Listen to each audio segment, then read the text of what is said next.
স্বজনদের সাথে ঈদ উদযাপন করতে ঢাকা ছাড়ছে মানুষ। রেল স্টেশন, বাস টার্মিনালে ধীরে ধীরে বাড়ছে যাত্রীদের ভিড়।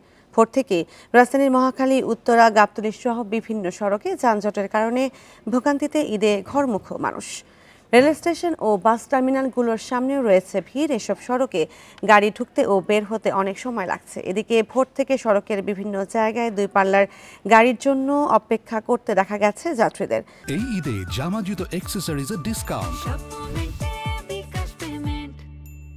যানজটের কারণে গাড়ি পেতে কিছুটা দেরি হওয়ার কথা জানিয়েছে তারা। ঈদের আগে আজই শেষ কর্মদিবস। দুর্ভোগ এড়াতে দুপুরের আগেই অনেকে বাড়ির উদ্দেশ্যে রওনা হবেন বলে জানিয়েছেন।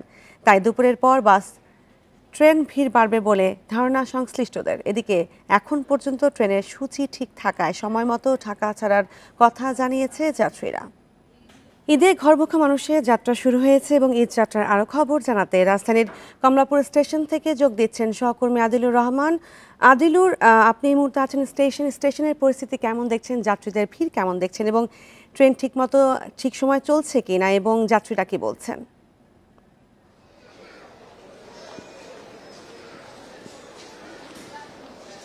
দেখুন, আজকে সকাল থেকে যাত্রীদের চাপ অন্যান্য দিনের থেকে অনেক বাড়বে, এটি আসলে স্বাভাবিকভাবে ধারণা করাই হয়েছিল এবং ঠিক সকালে তেমনটাই হয়েছে। প্রত্যেকটি ট্রেনেই আসলে যাত্রীদের চাপ রয়েছে। তবে এখন পর্যন্ত আমরা কোনো ট্রেনে অতিরিক্ত যাত্রী ট্রেনের ছাদে ভ্রমণের যে বিষয়টি, সেটি এখন পর্যন্ত আসলে লক্ষ্য করতে পারিনি। রেলওয়ে কর্তৃপক্ষ বলছে যে সকালের চেয়ে বিকেলের দিককার যে ট্রেনগুলো আছে সেই ট্রেনগুলোতে ভিড় আসলে অনেক বেশি পড়বে এবং তখন আসলে রেলওয়ে কর্তৃপক্ষের হিমশিম খেতে হতে পারে বলে ধারণা করা হচ্ছে। তার কারণ হচ্ছে আজকে শেষ কর্মদিবস। অনেকে অফিস করবেন দিনভর, অফিস করার পরে বিকেলের দিকে অনেকে রওনা দিবেন। আর আজকে যারা ছুটি পেয়েছেন তারা সকালেই পরিবার পরিজন নিয়ে ঈদ যাত্রায় তারা বাড়ি ফিরতে শুরু করেছেন। আমরা সকাল থেকে দেখতে পাচ্ছি যে প্রত্যেকটি ট্রেন, এখন পর্যন্ত কয়েকটি ট্রেন ছেড়ে গেছে, প্রত্যেকটি ট্রেনই আসলে নির্ধারিত সময়সূচি মেনে কমলাপুর রেল স্টেশন ছেড়ে গেছে।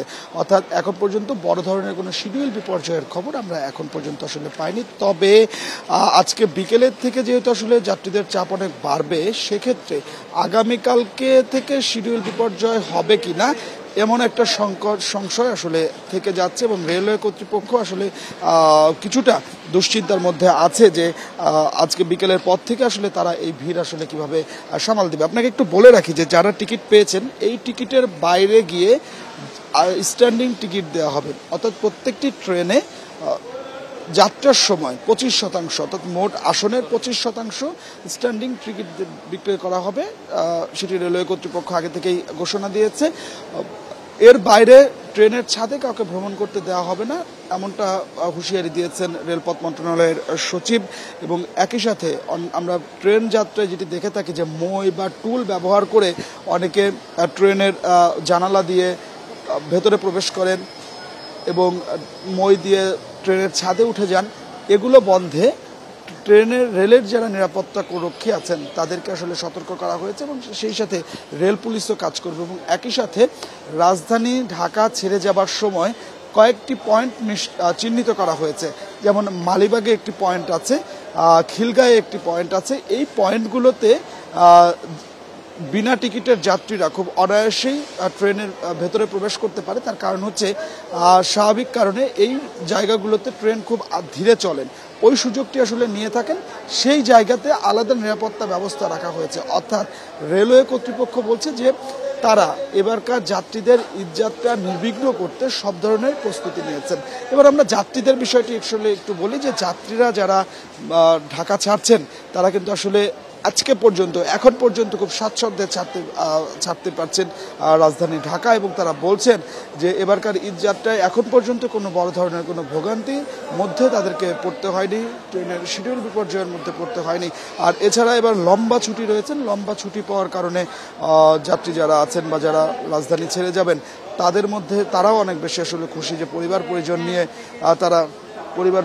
তারা বাড়িতে গিয়ে ঈদ করতে পারবেন। যাত্রীরা যেটা আসলে বলছিলেন যে প্রত্যেক বছর আসলে তারা এই যে দুটি ঈদ, রোজার ঈদ এবং কোরবানির ঈদ, এই সময়টিতে আসলে তারা খুব অধীর আগ্রহে অপেক্ষা করেন যে সবার সঙ্গে একসঙ্গে দেখা হয়, বন্ধু বান্ধবের সঙ্গে দেখা হয়, আত্মীয় স্বজনের সঙ্গে দেখা হয়। তো সবাই যে একসঙ্গে যে ঈদ উদযাপন করা, সেই উদযাপন করার জন্য তারা মূলত রাজধানী ছেড়ে যান। টিকিট পেতে সমস্যা হয়েছে। আজকে 27 মার্চের যাত্রা যেটি আসলে চলছে, এই 27 মার্চে কয়েক মিনিটের মধ্যে কিন্তু আসলে 1 কোটির বেশি মানুষ সার্ভারে একসঙ্গে হিট করেছিলেন, অর্থাৎ খুব কয়েক মিনিটের মধ্যে আজকের টিকিটটি শেষ হয়ে গিয়েছিল। আজকের টিকিটের চাপ অনেক বেশি ছিল, অর্থাৎ এই যে টিকিট যুদ্ধে গিয়ে রেলের টিকিট পাওয়া, এরপরে রেল স্টেশনে এসে নির্ধারিত ট্রেনে যাত্রা করা, এটি কিন্তু আসলে অনেকটা স্বপ্নের মতো মনে হচ্ছে এখানকার যাত্রীদেরকে। অর্থাৎ সব মিলিয়ে বলা যায় এখন পর্যন্ত এই যাত্রাটি নির্বিঘ্ন হচ্ছে, খুব আনন্দ নিয়ে স্বাচ্ছন্দ্যে যাত্রীরা ঢাকা ছাড়তে পারছেন। তো আমার কাছে কমলাপুর রেল স্টেশন থেকে এটি ছিল এখন সবশেষ। ঈদ যাত্রার খবর জানাচ্ছিলেন সহকর্মী আদিলুর রহমান।